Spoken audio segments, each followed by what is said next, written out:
చాలా తొందరలో తప్పకుండా శేర్లింగంపల్లిలో ఉప ఎన్నిక వస్తుంది. బరాబర్ లెక్కబెట్టి మోసం చేసిన వాళ్ళను లెక్కబెట్టి మడత పెట్టి తప్పకుండా మళ్ళీ ప్రజల్లో వాళ్ళకు బుద్ధి చెప్పవలసిన బాధ్యత మన మీదనే ఉన్నది. ఏం అన్యాయం చేసింది పార్టీ? ఏం అన్యాయం జరిగింది నీకు? ఎందుకు పోయినావు ఎందుకు పార్టీ మారి అంటే సమాధానం లేదు. ఇంకా గమ్మత్తు, నాకు ఆశ్చర్యం అనిపించింది. మొన్న కూర్చోరా అయ్యా, లేటుగా వచ్చుడు ఎందుకు డిస్టర్బ్ చేసిన, కూర్చో. అయితే నాకు గమ్మత్ ఎక్కడ అనిపించిందంటే, ఆ మంత్రి ఉన్నాడు ఒక ఆయన శ్రీధర్ బాబు అని, చాలా తెలివిగా మాట్లాడుతుండే ఆయన, అతి తెలివి. ఏమంటుండే తెలుసా? ఇద్దరు బీఆర్ఎస్ ఎమ్మెల్యేలు కొట్లాడుకున్నారు, మమ్మల్ని అంటుర్రు మధ్యలో అని శ్రీధర్ బాబు మాట్లాడుతుండు. నేను ఒక్కడే అడుగుతున్నా శ్రీధర్ బాబును, అతి తెలివి ప్రదర్శిస్తున్న మంత్రి గారు, ఇలా శేర్లింగంపల్లి ఎమ్మెల్యే మావోడు గాడు మీ ఓడే అంటున్నావు నువ్వు. సరే, నువ్వు చెప్పింది ఒక్క నిమిషం నిజమే అనుకుందాం. మరి ఆయనకు కండువా కప్పిన సన్నాసేవాడు? శేర్లింగంపల్లి ఎమ్మెల్యేకు కండువా కప్పిన సన్నాసి వెధవ ఎవడు? మా బీఆర్ఎస్ ఎమ్మెల్యేల ఇంటింటికి తిరిగి వాళ్ళ కాళ్ళు మొక్కుకుంటా, వాళ్ళ కాళ్ళు పట్టుకొని పోచారం శ్రీనివాసరెడ్డి ఇంటికి పోయి, కడియం శ్రీగారి ఇంటికి పోయి, కేశవరావు గారి ఇంటికి పోయి కాళ్ళు మొక్కి కండువాలు కప్పుతున్న దౌర్భాగ్యుడు సన్నాసి వెధవ ఎవడు? చెప్పు శ్రీధర్ బాబు, నేను అడుగుతున్నా. చెప్పుకున్నదందుకని కొద్దిగా సిగ్గుమానం ఉండాలనా లేదా? ఇప్పుడు ఏమైపోయింది మీ శేర్లింగంపల్లి ఎమ్మెల్యే పరిస్థితి? అది అంటారు చూడు హిందీలో సామెత, దోబీకా కుత్తా నా గారికా నా ఘాట్. ఇక తెలుగులో ఒక పాట ఉన్నది కానీ నేను చెప్తే బాగుండదు. కొద్దిగా చాలా మంది సోషల్ మీడియాలో నడుపుతున్నారు, అది నడవని. మనమేమో మనోడు కాదనబడుతుంది, వాళ్ళేమో మావోడు కాదనబట్టి పాపం ఏం చేయాలి, ఆయన బతికియాలి, అట్లా అయిపోయింది. నన్ను అన్నాడో రోజు మా సబితక్క సునీతక్క నాయనగా కూర్చున్నారు, నేను అసెంబ్లీలో మాట్లాడుతుంటే ముఖ్యమంత్రి అంటాడు, ఇగో ఆ అక్కలను నమ్ముకుంటే నీ బతుకు జూబ్లీ బస్ స్టాండ్ అవుతుంది అన్నాడు. నన్ను ఏదో అక్కలను ఇన్సల్ట్ చేసుకుంటా, ఆడబిడ్డలను అవమానించుకుంటా ఇష్టం వచ్చినట్టు ఒరిలిండు. ఇలా నేను అడుగుతున్నా, ముఖ్యమంత్రి చెప్పు దమ్ముంటే, నువ్వే చేర్చుకున్నావు కదా ఇంటింటికి తిరిగి 10 మందిని, ఇలా ఏమైంది వాళ్ళ బతుకు? జూబ్లీ బస్ స్టాండ్ అయింది. ఆ 10 మంది ఎమ్మెల్యేల బతుకు జూబ్లీ బస్ స్టాండ్ అయింది. నువ్వు కాదనబడుతుంది, మేము కాదనబడబట్టి రేపు ప్రజలు కూడా చీకొడతారు, బుద్ధి పక్కా చెప్తారు. ఎందుకు భయం? ఇంటింటికి తిరిగి నువ్వే చేర్చుకుంటువి, ఇలా నువ్వు కాదనబడుతుంది. ఎందుకు భయం ఎందుకు అంటే, మొన్న హైకోర్టు తీర్పుతోని గుండెల దడ మొదలైంది. ఎక్కడ ఉప ఎన్నికలు వస్తాయో, ఎక్కడ వీళ్ళందరి విషయంలో మళ్ళీ ఎన్నికలు రాక తప్పదు, వచ్చినప్పుడు ఖచ్చితంగా ప్రజలు బుద్ధి చెప్తారు. కాబట్టి వీళ్ళని ఎట్లన్నా కాపాడుకోవాలి అనే ఉద్దేశంతో పదవుల కోసం ఇవాళ నీతి బాహ్యమైన రాజకీయం ముఖ్యమంత్రి ఆయన మంత్రులు చేస్తూ ఉన్నారు. చెప్పు దమ్ముంటే, అవును ఈయన చేర్చుకున్నాం పార్టీలా, ఖచ్చితంగా నేను డిస్క్వాలిఫై చేస్తాం, శేర్లింగంపల్లిలో రేపు ఎలక్షన్ వస్తుంది, కొట్లాడతాం, నేను మంచి పనులు చేస్తున్నా కాబట్టి గెలిపిస్తా అని చెప్పు దమ్ముంటే. అట్లా రా ధైర్యంగా ప్రజల్లోకి. అంతేగాని ఎలక్షన్లలో వస్తాయి కాబట్టి, మళ్ళీ ప్రజలు మూతి మీద తంతారు కాబట్టి, హైదరాబాద్లో చేసిందేమీ లేదు కాబట్టి, చేస్తున్నవన్నీ గబ్బు రియల్ ఎస్టేట్ పనులు దందాలు కాబట్టి, ఏదో ఒకటి చేసి ఎన్నికలు రాకుండా కాపాడుకునేందుకు నువ్వు చేస్తున్న దిక్కుమాలిన రాజకీయం ఇలా గల్లీలో చూస్తున్నారు, ఢిల్లీలో నీ పార్టీ వాళ్ళు కూడా చూస్తున్నారు. నేను ముఖ్యమంత్రి గారిని ఒకటే అంటా ఉన్నా, ఎక్కువ కాలం ఇట్లా డ్రామాలతోని, అటెన్షన్ డైవర్షన్ గేమ్లతోని ఎక్కువ కాలం రాజకీయం నడవదు, ఎక్కువ కాలం ఇదే రకమైన దిక్కుమాలిన కార్యక్రమాలు నడవవు. మీరు గమనించండి, 9 నెలల్లో ఏం జరుగుతున్నది రాష్ట్రంలో జాగ్రత్తగా ఆలోచించండి. ఎన్ని మాటలు చెప్పిండ్రు ముసలోళ్ళకి, పెద్ద మనుషులకి. కేసీఆర్ 2000 ఇస్తున్నాడు, మేము 4000 ఇస్తాం. కేసీఆర్ అవ్వకిస్తున్నాడు లేదా తాతకి ఇస్తున్నాడు, నేను ఇద్దరికీ ఇస్తా. కేసీఆర్ అవ్వ తాతకి ఇస్తలేడు, నేను ఇద్దరికి ఇస్తా అన్నావు. ప్రభుత్వ ఉద్యోగులుంటే వాళ్ళ తల్లిదండ్రికి కూడా నేను పెన్షన్ ఇస్తా అని చెప్పినావు. ఇలా ఒక్క పెద్ద మనిషికి రాష్ట్రంలో, ఒక్క అవ్వకు, ఒక్క తాతకు 4000 రూపాయలు వచ్చిందా? 4000 కాదు, ఆ 2000 దిక్కులేవు. జనవరి నెల ఎగ్గొట్టిండు, ఆగస్టు నెలది కూడా ఎగ్గొట్టిండు. ఆ రకంగా పెద్ద మనుషులను మోసం చేసిండు. రాష్ట్రంలోని రైతులకు చెప్పిండు ఈ మొనగాడు. ఏం చెప్పిండు?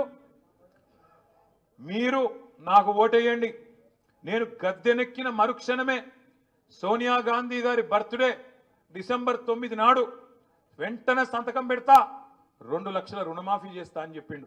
మరి ఇవాళ రాష్ట్ర వ్యాప్తంగా రైతులు ఉడికిపోతా ఉన్నారు, రగిలిపోతా ఉన్నారు. 49,000 కోట్ల రుణమాఫీ ఇవాళ 11-12 వేల కుదించి అందరికి అయిపోయిందని చెప్పి ముఖ్యమంత్రి గారు తప్పించుకునే ప్రయత్నం చేస్తూ ఉన్నాడు. రైతులు ఏం చేస్తున్నారు? వాళ్ళ పొలాల్లో నిలబడి సెల్ఫీలు దిగి ఇగో ముఖ్యమంత్రి నాకు కాలేదు రుణమాఫీ అని చెప్పి ఇవాళ గ్రామాన రైతులు సెల్ఫీ ఫోటోలు పెట్టి చేతనైతే షరతులు లేకుండా రుణమాఫీ చేయమని చెప్పి రైతులు నిలదీస్తూ ఉన్నారు. కేసీఆర్ గారు బిచ్చమేసినట్టు 10,000 ఇస్తున్నాడు. రైతు బంధు నేను 15,000 ఇస్తా అన్నాడు. ఇప్పుడు ఆ 10,000కే దిక్కులేదు. ఆ 10,000కే దిక్కులేదు. రైతు బంధు కాదు రైతు భరోసా అన్నాడు. రైతు భరోసా కాదు ముఖ్యమంత్రి కుర్చీకే భరోసా లేదు. ఎప్పుడు వీక్తాడో ఎవడు వీక్తాడో నల్గొండ బాంబా ఖమ్మం బాంబా ఆ భయంలోనే బతుకుతున్నాడు 9 నెలల నుంచి తప్ప రైతు భరోసా లేదు. ముఖ్యమంత్రి కుర్చీకే భరోసా లేని పరిస్థితి. ఆడపిల్లల పెళ్లిలకు డైలాగ్ కొట్టిండు. కేసీఆర్ ₹1,00,000 ఇస్తున్నాడు, నేను తులం బంగారం ఇస్తా అన్నాడు. మరి నేను అడుగుతా ఉన్న ముఖ్యమంత్రి గారు బతుకమ్మ పండుగ వస్తున్నది, ఇంకొక 10 రోజుల్లో బతుకమ్మ పండుగ వస్తున్నది. నీకు నిజంగా ఆడబిడ్డల మీద ప్రేమ ఉంటే ఇప్పటికే 4-5 లక్షల పెళ్లిళ్ళు అయినాయి నీ ప్రభుత్వం వచ్చినాక 9 నెలల్లో. మరి ఆ 4-5 లక్షల మంది ఆడబిడ్డలకు కూడా తప్పకుండా తులం బంగారం చొప్పున వెంటనే ఇయ్యాలి.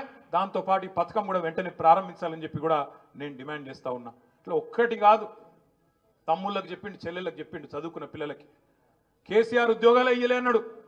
1,60,000 ఉద్యోగాలు ఇచ్చి 95% మందికి స్థానికంగా ఉండే పిల్లలకు రిజర్వేషన్ తీసుకొస్తే ప్రభుత్వ ఉద్యోగాల్లో మీకు ఇయ్యలేదు అని చెప్పి నమ్మించి ఒక అబద్ధాన్ని 100 సార్లు చెప్పి అదే నిజమన్నట్టు నమ్మించి ఆఖరికి 2 లక్షల ఉద్యోగాలు ఇస్తాం మొదటి సంవత్సరంలో అని చెప్పిండు.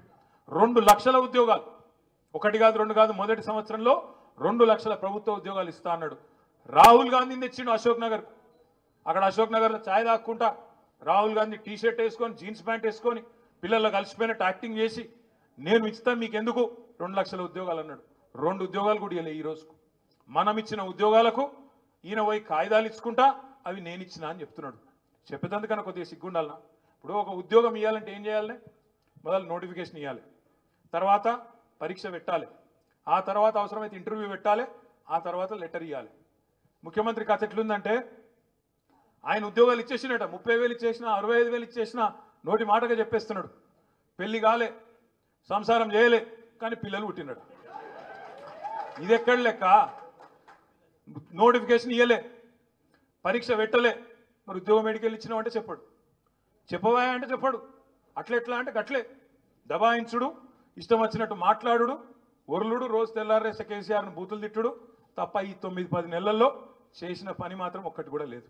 ఇంకొక మాట ఇప్పుడు అక్క చెప్పింది, నేను కూడా మీ అందరికి గుర్తు చేస్తా ఉన్నా. హైదరాబాద్లో మనం ఒక్క సీటు కూడా పొల్లుకోకుండా, కాంగ్రెస్కి ఒక్క సీటు రాకుండా క్లీన్ స్వీప్ చేసినాం. మీ అందరి దయతో, మీ అందరి ఆశీర్వాదంతో ఒక్కొక్క సీట్లో ఏం మెజారిటీలు అవి?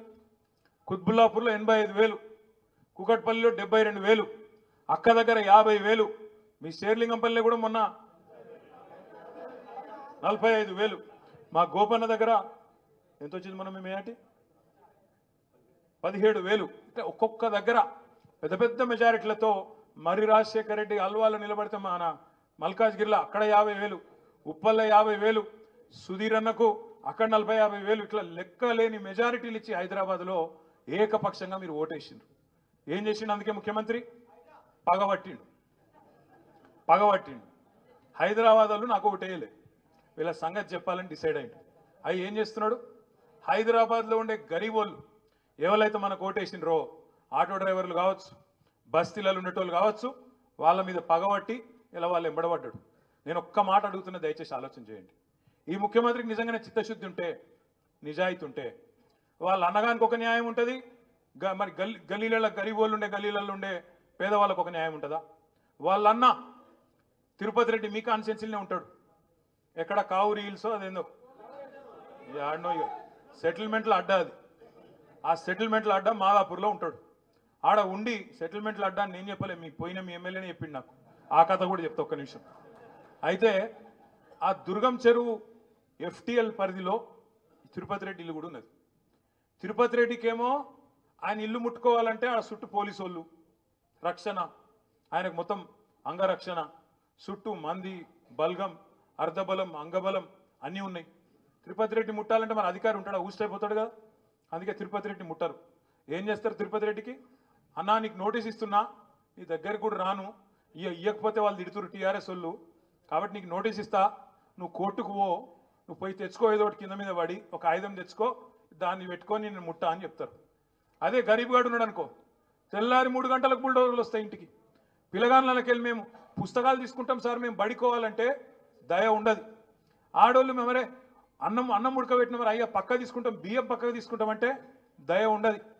గరీబోళ్ళు చెప్పులు కుట్టుకునే దుకాణాలు ఉంటే వాళ్ళని తీసుకెళ్ళి రోడ్డు మీద పడేస్తారు, బిల్డింగ్లు నిర్దాక్షిణ్యంగా కూలగొడతారు. అదే తిరుపతి రెడ్డికి ఒక న్యాయం పెద్దోనికి, పేదవానికేమో బుల్డోజర్లతోని, అది కూడా కోర్టు పని చేయని శనివారం ఆదివారం వచ్చి సాయంత్రం పూట పొద్దున పూట వచ్చి కూలగొట్టి నిర్దాక్షిణ్యంగా రోడ్ల మీద పడేస్తూ ఉన్నారు. నేను ఒక్కటే అడుగుతా ఉన్నా, 10 ఏళ్ళు మనమేమో పాలిటిక్స్ ఆఫ్ కన్స్ట్రక్షన్ చేసినాం, మనం కన్స్ట్రక్షన్ చేసినాం, ఈయననేమో డిస్ట్రక్షన్ చేస్తాడు. మనం ఏం కన్స్ట్రక్షన్ చేసినాం? ఇప్పుడు అక్క చెప్పింది, ఒక్క శేర్లింగంపల్లి నియోజకవర్గంలో దాదాపు 10-12 వేల కోట్ల రూపాయలు ఖర్చు పెట్టి వాటర్ ట్యాంకులు కట్టినాం, ఫ్లైఓవర్లు కట్టినాం, అండర్ పాస్లు కట్టినాం, లింక్ రోడ్లు వేసినాం, కొత్త రోడ్లు వేసినాం, అదేవిధంగా ఇండ్లు కట్టినాం, 1 లక్ష డబుల్ బెడ్రూమ్ ఇండ్లు కట్టినాం హైదరాబాద్లో, ఎస్టీపీలు కట్టినాం. ఇట్లా మంచి పనులు చేసుకుంటూ మనము మంచి పనులు చేసుకుంటూ పోయినాం. వీళ్ళు ఏం చేస్తున్నారండి? ఒక్క పని మంచి పని చూపెట్టండి నాకు ఈ 9-10 నెలల్లో హైదరాబాద్లో. ఏమున్నా ఇది గులగొడతా, అది గులగొడతా, ఆ బిల్డర్ను పిలుస్తా, ఈ బిల్డర్ను పిలుస్తా, వాని దగ్గర పైసలు గుంజుతా, వీని దగ్గర పైసలు గుంజుతా, మాకు తెలిసిందే కదా దందా, రియల్ ఎస్టేట్ దందా, ఇది తప్ప చేసిన మంచి పని ఒక్కటనుందా? నేను అడుగుతా ఉన్నా. ఇవాళ పెద్ద పెద్ద మాటలు మాట్లాడుతున్నాడు ముఖ్యమంత్రి. ఇచ్చిన పర్మిషన్లు ఇచ్చినోడు ఎవడు? వాటికి వాళ్ళ మీద తీసుకో దమ్ముంటే యాక్షన్. ఎవరు పర్మిషన్లు ఇచ్చిండ్రో పేదవాళ్ళ కడుపు కొట్టుడు కాదు, పేదవాళ్ళను గుంజుడు కాదు. దమ్ముంటే పర్మిషన్ ఇచ్చిన వాళ్ళకి తీసుకో. ఎవడు పర్మిషన్ ఇచ్చిండు? నీ కాంగ్రెస్ గవర్నమెంట్ కాదా? ఇలా పెద్ద పెద్ద మాటలు మాట్లాడుతున్నావు. హైదరాబాద్లో ఎన్ని చెరువులు ఉండే, ఎన్ని మాయమైనాయి? ఇది మాయం చేసిన వాళ్ళు నీ కాంగ్రెస్ వాళ్ళు కాదా? మొన్న నాగార్జునది కొట్టిండు, పోయి కొట్టినవు, పర్మిషన్ ఇచ్చిందే వాడు నీ కాంగ్రెస్ వాడు కాదా? కట్టిందే నీ కాంగ్రెస్ గవర్నమెంట్లో 2007లో 8లో. మేము తర్వాత నోటీస్ ఇస్తే హైకోర్టుకు పోయి ఆయన స్టే తెచ్చుకున్నాడు కాబట్టి మనం ముట్టలేదు. ఇలా ఎట్లా మాట్లాడతారంటే ఒక్కొక్కడు కాంగ్రెస్ వాడు, మనమాట 10 ఏళ్లలో మొత్తం ఆక్రమణలు ప్రోత్సహించినమాట ఈ సిపాయిలు వచ్చి కాపాడుతుర్రట. ఏమన్నా సిగ్గుండాలి. నువ్వు తవ్వుతే మొత్తం నీ వాళ్ళే వెళ్తారు. కుంభకోణాలు లంబకోణాలు చేసిందంతా నీ కాంగ్రెస్ వాళ్ళే వెళ్తారు. ఇవాళ నేను చూస్తున్నా, కొట్టు ఎప్పుడు కొడతావు? కొట్టు. పట్నం మహేందర్ రెడ్డి గెస్ట్ హౌస్ ఎప్పుడు కొడతావు? కొట్టు. నీళ్ళలో కట్టిండు కదా, కొట్టు. పొంగులేటి శ్రీనివాసరెడ్డి ఫామ్ హౌస్ కొట్టు. నీ ఎమ్మెల్యేలే కొట్టు మొదలు దమ్ముంటే. నీ ఎమ్మెల్యేలు, నీ ఎంపీలు, పెద్ద పెద్ద నాయకులు ఎవరైతున్నారో మొదలు వాళ్ళే కూలగొట్టినాక నువ్వు పేదవాళ్ళ మీదకి రా. అంతేగాని పేదవాళ్ళ మీద వీళ్ళకి ఎవడు అండగలేడు, ఎవడేం చేస్తాడు, వీళ్ళని గుంజి బజార్లు వేస్తా. ఈయనకు సబ్జెక్ట్ తెలియదు. తెలంగాణలో శిఖం పట్టాలని ఉంటాయి, చెర్లల పట్టాలు కూడా ఉంటాయి. ఆ శిఖం అంటే ఏంటంటే ఏక ఫసల్ పట్టాలు అంటారు, శిఖం పట్టాలు అంటారు. మేము కూడా చాలా చూసినాం గతంలో. నేను మంత్రిగా 8 ఏళ్ళు ఉన్న మున్సిపల్ మినిస్టర్గా ఈ ఎస్ఎన్డిపి చేసేటప్పుడు, ఇతర కార్యక్రమాలు చేసేటప్పుడు కొన్ని నాలాల మీద, ఇప్పుడు మురికి కాలువల మీద ఎవడు కట్టుకుంటాడండి ఇల్లు? ఆ గబ్బు వాసన తెల్లారు లేస్తే ముక్కు పుట్టలు అదిరిపోంగా మన పిల్లగాళ్ళకు అనారోగ్య సమస్యలు వస్తాయని తెలిసి, ఆ నాలాల మీద ఉంటే దోమలు కుడతాయని తెలుసు, ఆ నాలాల మీద ఉంటే ఆరోగ్య సమస్యలు వస్తాయని తెలుసు. ఆయన ఎవడు కడతాడు అక్కడ ఇల్లు? దిక్కు లేకపోతే యాడికెళ్ళో బతుకు తెరువు కోసం వచ్చినాడు రేకో 2 రేకులు వేసుకొని ఆడ బతికే ప్రయత్నం చేస్తాడు. కావాల్సుకొని హైదరాబాద్ నాగం చేయాలని చేస్తారు. ఆ పని చేయరు ఎవరు. పేదవాళ్ళు దిక్కులేక కట్టుకుంటే ఆడికి వచ్చి కట్టుకుంటారు. వాళ్ళకి ఏం చేయాలి గవర్నమెంట్ అంటే? మానవత్వం ఉన్న గవర్నమెంట్ అంటే ఏం చేయాలి? నోటీస్ ఇవ్వాలి, చెప్పాలి, తప్పు జరిగింది, గతంలో జరిగిండొచ్చు, మా వాళ్ళకు మీరు నల్ల బిల్లు కడుతుండొచ్చు, కరెంటు కనెక్షన్ ఉండొచ్చు, ప్రాపర్టీ ట్యాక్స్ గర్పట్టి కడుతుండొచ్చు, కానీ తప్పున్నది కాబట్టి నీకు వేరే ఇల్లు ఇస్తా అని చెప్పి వేరే ఇంటికి తరలించి ఆడికెళ్ళి వాళ్ళని ఒప్పించి మెప్పించి తీయాలి. నువ్వేం చేస్తున్నావు? నీకేమైనా నీతి రీతున్నదా? మేము 1 లక్ష డబుల్ బెడ్రూమ్ ఇల్లు కట్టినాం. కట్టి అక్క వాళ్ళు మేమందరం కూర్చొని, ఎమ్మెల్యేలు అందరం కూర్చొని 60,000 ఇండ్లు ప్రజలకు ఇచ్చినాం. ఇంకా 40,000 ఇండ్లు అక్కడనే ముఖ్యమంత్రి కింద పెట్టుకొని ఉన్నాడు. ఇప్పుడు ముఖ్యమంత్రి నీకు చిత్తశుద్ధి ఉంటే హైదరాబాద్లో ఎక్కడెక్కడనైతే హైడ్రా వల్ల ఇవాళ రోడ్డు మీద పడ్డ పేదలు ఉన్నారో వాళ్ళకి ఆ 40,000 ఇండ్లు వెంటనే కేటాయించాలని చెప్పి నేను డిమాండ్ చేస్తా ఉన్నాను. మేము కట్టిన ఇండ్లు అవి, మేము కట్టిన ఇండ్లు బంగారుపాలెంలో పెట్టి నీకు అప్పచెప్పినాం. 40,000 ఇండ్లు ఇవాళ తయారున్నాయి. నీకు చిత్తశుద్ధి ఉంటే ఈ పేదవాళ్లకు ఆ ఇండ్లు మొదలు ఇయ్యి. అది మూసిలో కావచ్చు, ఇంకొకడ కావచ్చు, ఆ పేదవాళ్ళకి కేటాయించు.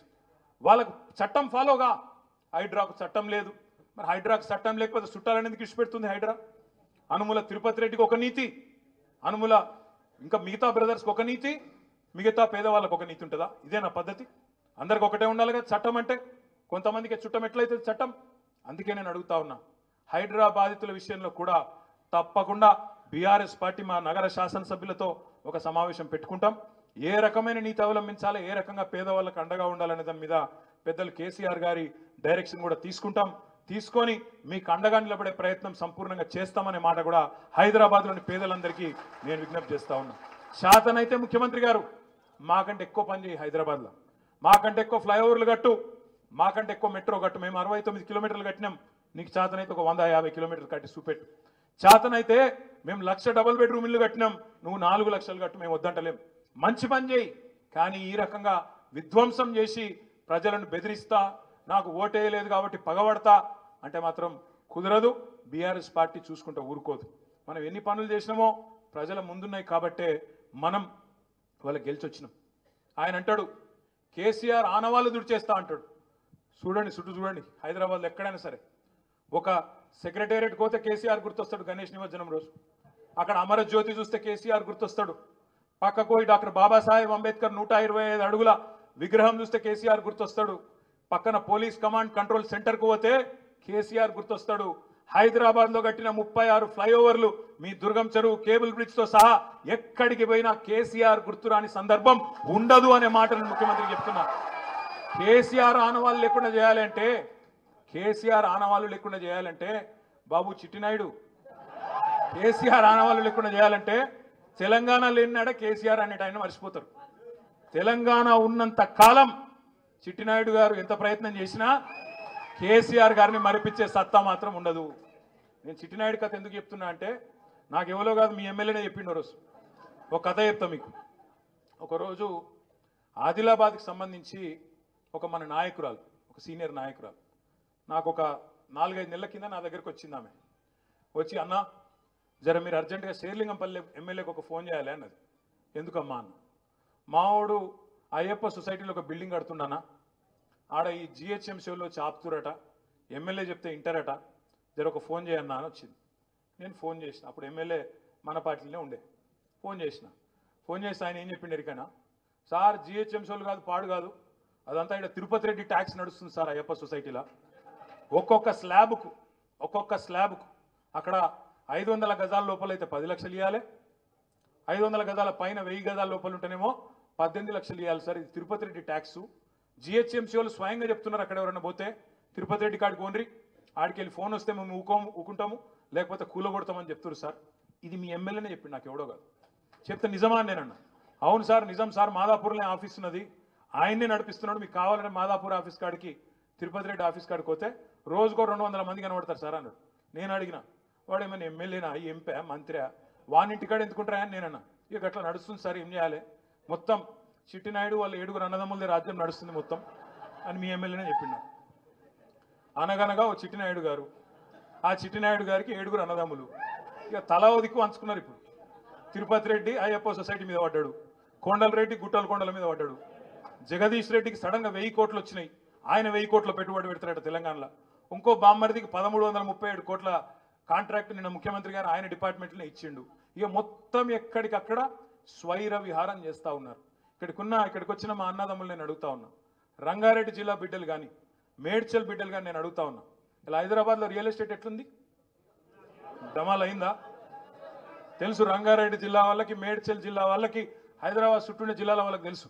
ఎందుకు డమాల్ అంటున్నది ఒక్కడే ఒక కారణం, ఈ ముఖ్యమంత్రి, ఈయన చేస్తున్న ఘాతకాలు, ఈయన కుటుంబ సభ్యులు చేస్తున్న సెటిల్మెంట్లు, భూ దందాలు, బిల్డర్లను బెదిరించుడు, హైడ్రా పేరు మీద వసూళ్లు, ఈ కార్యక్రమాలన్నీ ఒక్కొక్కటిగా బయటికి వస్తాయి. ముఖ్యమంత్రి గారు ఏం సంబరపడుతున్నట్టే, నాకు ఒక బుగ్గకారు దొరికింది, పైన రాహుల్ గాంధీ పిలుస్తున్నాడు, ఇప్పటికి 22 సార్లు వేయొచ్చిండండి ఢిల్లీకి. ఈయన చేసిన అతి గొప్ప పని ఏంటంటే 9-10 నెలల్లో 22 సార్లు ఎక్కే విమానం, దిగే విమానం, చేసింది మాత్రం ఏం లేదు. గట్లున్నది కథ. ఒక్క కొత్త పథకం లేదు, పెన్షన్ పెంచింది లేదు. పక్క రాష్ట్రంలో చంద్రబాబు నాయుడు గారు మొన్ననే ముఖ్యమంత్రి అయింది. ముఖ్యమంత్రి అయిన వారం రోజుల లోపలనే చంద్రబాబు నాయుడు పెన్షన్లు పెంచిండు. మరి ఈయనకు 10 నెలలు అయింది, నీకెందుకో పెంచేస్తలేదు, నీకెందుకో ఇచ్చిన మాట యాదికి లేదు. 100 రోజుల్లో చేస్తా అన్నాడా లేదా? 100 రోజులు అన్నాడా? మరి చేస్తున్నాడా? చేస్తలేడు. అందుకే నేను మీ అందరితో ప్రార్థించేది ఒకటే, మనకు తాత్కాలికంగా కొంత ఇబ్బంది ఉండొచ్చు, ఎమ్మెల్యే వేయండి కావచ్చు, గెలిపించిన కార్పొరేటర్లు కూడా కొంతమంది జంపు కావచ్చు, మీకు బాధ ఉండొచ్చు, కొంత ఇబ్బంది ఉండొచ్చు. కానీ నేను మిమ్మల్ని కోరేది ఒకటే, ఎలక్షన్లు వస్తాయి, మళ్ళా అల్టిమేట్గా ప్రజల తీర్పే శిరోధార్యం ప్రజాస్వామ్యంలో. అవి కార్పొరేషన్ ఎన్నికలు వస్తాయి. అదేవిధంగా శేర్లింగంపల్లి ఉప ఎన్నిక కూడా ఖచ్చితంగా వస్తుంది, మమ్మాటికి వస్తుంది. మీ దానిలోకెళ్ళే కొత్త వాళ్ళు ఎవరు రారు, మీ దానిలోకెళ్ళే ఒకరు తప్పకుండా ఎమ్మెల్యే అవుతారనే మాట కూడా నేను మీకు విజ్ఞప్తి చేస్తా ఉన్నాను. కార్పొరేటర్లు కూడా 10 మందిని చాకుల్లాంటి కార్యకర్తలను, చాకుల్లాంటి నాయకులను, పోయినోళ్ళ జాగాలు కూడా 10 మందిని తప్పకుండా కొత్త కార్పొరేటర్లను చేసే జిమ్మెదారి కూడా పార్టీదే, మేమందరం కూడా తీసుకుంటాం. ఇప్పుడే అక్క చెప్పింది, సబితక్క చెప్పింది, కృష్ణారావు గారు చెప్పినారు, మిగతా సోదరులు కూడా వేదిక మీద ఉన్న వాళ్ళందరం మీకు ఒకటే మాటిస్తా ఉన్నాం. శేర్లింగంపల్లిలో ఇంకొకడ హైదరాబాద్లో ఎక్కడ మీకు కష్టం వచ్చినా, ఎక్కడ మీకు ఇబ్బంది వచ్చినా క్షణాల మీద, ఎందుకంటే అందరం హైదరాబాద్లో ఉంటాం, క్షణాల మీద మీ దగ్గరికి ఉరికొస్తాం. తప్పకుండా అన్ని రకాలుగా మీకు అండగా ఉండే బాధ్యత మాది. అది హైదరాబాద్ కావచ్చు, ఇంకో బాధ కావచ్చు, ఏ బాధ ఉన్నా ఒక్క ఫోన్ కాల్తో నిరుకొస్తాం. కొత్త కమిటీలు కూడా వేసుకుందాం, కొత్త డివిజన్ కమిటీలు వేసుకుందాం. కొత్తగా పార్టీ నిర్మాణం కూడా పోయినోళ్ళు పోయినరు, ఉన్నోళ్ళతో మంచిగా పకడ్బందీగా నిర్మాణం చేసుకుందాం. కానీ కొంతమంది చెప్పంపుతున్నారు, ఇప్పుడే కృష్ణానే చెప్తున్నాడు, తప్పు చేసినామన్నా మేము ఇలా పోయి బేకార్ అయిపోయింది కథ, మేము కూడా వస్తాం, జర మమ్మల్ని కూడా క్షమించండి, చేర్చుకోండి అని కొంతమంది చెప్పంపుతున్నారని చెప్పిండు. చూద్దాం, వాళ్ళు నిజంగానే బుద్ధిమంతులు, ఎవరైనా బుద్ధిమంతులు ఉంటే చూద్దాం. ఇక బుద్ధిహీనులు, పనికిరానోడు, మనకు ప్రజల ఆల్రెడీ ఖర్చు అయిపోయింది అని అనుకుంటే ఇడిచిపెడదాం. కానీ ఒకటి మాత్రం పక్కా, ఇవాళ రాష్ట్రం మొత్తంలోని ప్రజలు, నిన్న మీరు చూసినారు, ఒక ముస్లిం సోదరుడు మాట్లాడుతున్నాడు నిన్న సోషల్ మీడియాలో, అన్నా కేసీఆర్ అన్నా आप याद आ रहे हमारे को, आप जल्दी वापस आओ, कहाँ भी है आप जल्दी आना वापस, मैं ये लोग बहुत सता रहे हमारे को అని చెప్పి నిన్న ఒక ముస్లిం సోదరుడు మాట్లాడుతూ ఉన్నాడు. ఒక సోదరుడు జేసీబీ వచ్చి, బుల్డోజర్ వచ్చి ఆయనను కొట్టేస్తుంటే, ఇల్లు కొట్టేస్తుంటే ఆయన గట్టిగా ఆక్రందనలు చేస్తున్నాడు. అన్నా కేసీఆర్ అన్నా నువ్వు రావాలే, ఎక్కడున్నా మమ్మల్ని కాపాడాలని చెప్తా ఉన్నాడు. రాష్ట్రం మొత్తంలోని ప్రజలు కూడా కేసీఆర్ తిరిగి రావాలి అని చెప్పే రోజు ఎక్కువ దూరం లేదు. తప్పకుండా సందర్భం వస్తుంది. మళ్ళీ పేదల కండగా, మళ్ళీ హైదరాబాద్ ప్రజల కండగా బీఆర్ఎస్ఏ ఉంటుంది. ఈ గులాబీ కండువానే 10 ఏళ్ళు ప్రాంతీయ విద్వేషాలు లేకుండా, ఆంధ్ర తెలంగాణ ఫీలింగ్ లేకుండా, ఏ ఫీలింగ్ లేకుండా, ఎట్లా అయితే 9.5 ఏళ్ళు ఒక్క చిన్న గొడవ లేకుండా, చిన్న ఇరిటేషన్ లేకుండా, కర్ఫ్యూ లేకుండా, కల్లోలం లేకుండా, హిందూ ముస్లిం పంచాయతీ లేకుండా అన్నదమ్ముల్లాగా ఎట్లయితే హైదరాబాద్లో బతికినామో భవిష్యత్తులో కూడా అట్లే ఉందాం. పేదవాళ్ళని కడుపులో పెట్టుకొని చూసుకుందాం, వాళ్ళని కాపాడుకుందాం, పెద్దవాళ్ళను, పెట్టుబడిదారులను కూడా తెచ్చుకుందాం. తద్వారా ఐటీ విస్తరణ కావచ్చు, ఇంకోటి కావచ్చు, అది మన వల్లనే సాధ్యమైతే తప్ప ఈ చిట్టినాయుడు అండ్ కంపెనీ వల్ల మాత్రం కాదు అనే మాట కూడా మళ్ళొక్కసారి మీకు తెలియజేస్తూ, ధైర్యంగా ఉండండి. డివిజన్ల వారీగా కార్యక్రమాలు తీసుకుందాం. మళ్ళా శేర్లింగంపల్లిలో కూడా డివిజన్ల వారీగా మీటింగులు పెట్టుకుందాం.